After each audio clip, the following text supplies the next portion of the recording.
And you got to start clapping, start cheering, and bring on stage, Stephen Bradley!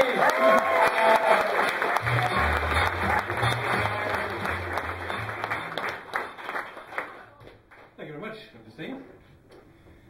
Now tonight, ladies and gentlemen, for your intellectual and comedic delectation, I have 2 words that are guaranteed to make you laugh. 2 words that are clinically proven to tickle your funny bone.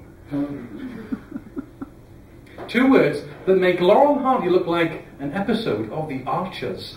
And these 2 words are computer science.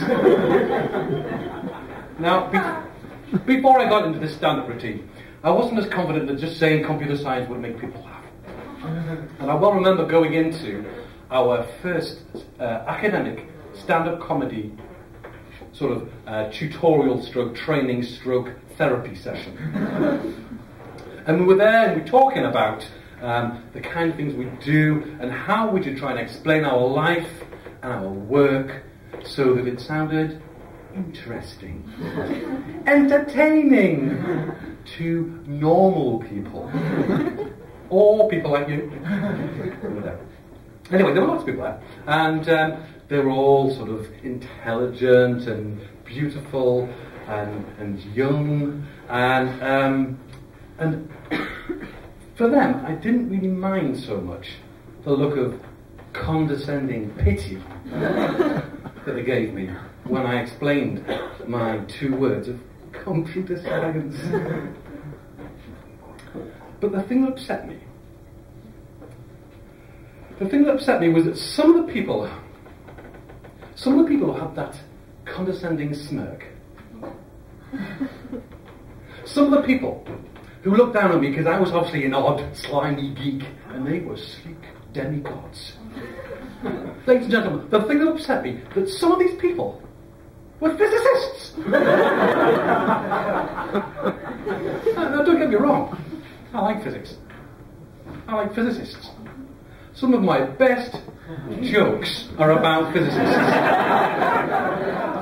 And I even have a physicist friend. Well, I say that, he's my wife's friend's husband. And he's not actually a physicist, he's a physics teacher.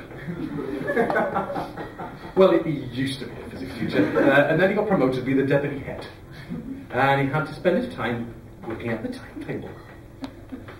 And no doubt, every day as he sat there slaving away over his timetable spreadsheet, he was thinking to himself, I'm really pleased that I studied dark matter. The Higgs boson, the early history of the universe, instead of something that might ever have been useful to me even slightly, like computer science. But anyway, there are some problems and some questions that occur to academics of all disciplines. So people will spend June, July, August and September saying, so when are you starting work again? And people will assume that you know everything about your discipline. Can you help me fix my hard drive? Or, what's wrong with my broadband? Or, you've got a PhD in computer science. Can you help me form a long-term consummated relationship that's financially neutral? But there's other sides to it as well. You can use it for good put-downs. So someone might say to me, Stephen, well that is my name, so that's perfectly usable. Is that Stephen with a V or Stephen with a PH? And I'll say, actually, Stephen now with a PhD.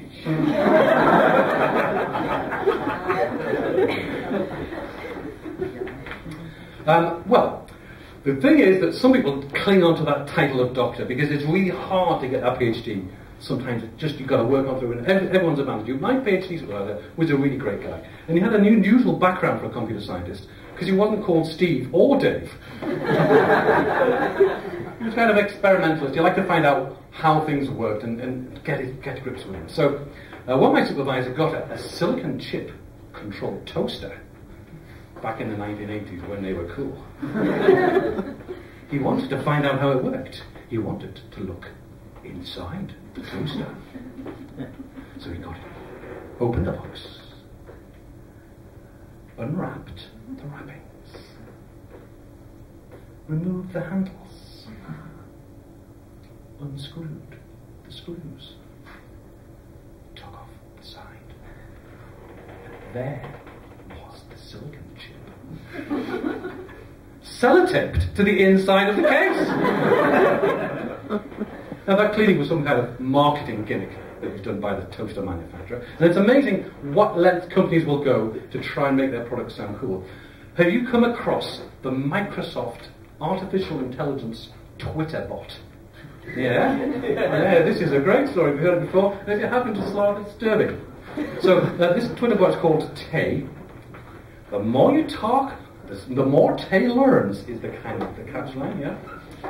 So, characterized by a pixelated image of a teenage girl, Tay uses machine learning to adapt to her environment, the internet. Okay? And we all know how many lovely people are out there on Twitter, so what could possibly go wrong? Now, it started off well. When someone tweeted her, "Did the Jews do 9/11?" she actually replied with the following: "All acts of violence are absolutely terrible. Are you concerned about terrorist attacks in your country?"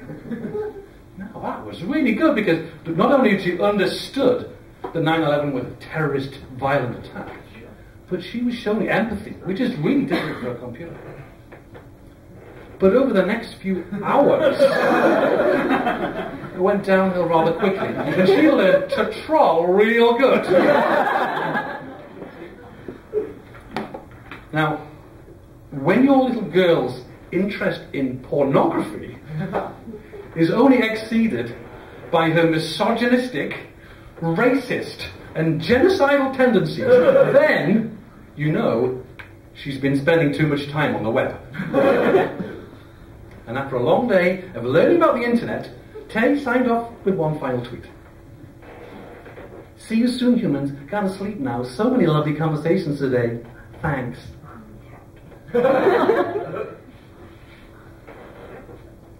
Now, what I would have done if I had been in charge of the project is to use better parenting techniques with Tay. And actually, I think you could apply these to all computers, because there are a lot of similarities between computers and children as they grow up. So, when you first have a computer, it's like a little baby. You've got to do everything for it. Got to install its programs, protect it from viruses, and make sure it's got all the passwords stored to the other children, computers. Yeah. And okay, sometimes there are little accidents. Corrupted the hard drive. We'll just have to reformat, fresh install. Good job I've got plenty of backups. And then at the other end of the lifespan of the computer, well, they just start to get out of date and very slow. But you know, you're quite fond of them still. You know, oh, he does very well for an old fellow with only half a gigabyte of memory. And they don't know when they are. Keeps on thinking it's the 1st of January 1970. But then they totally lose control of their data. They dump the whole lot.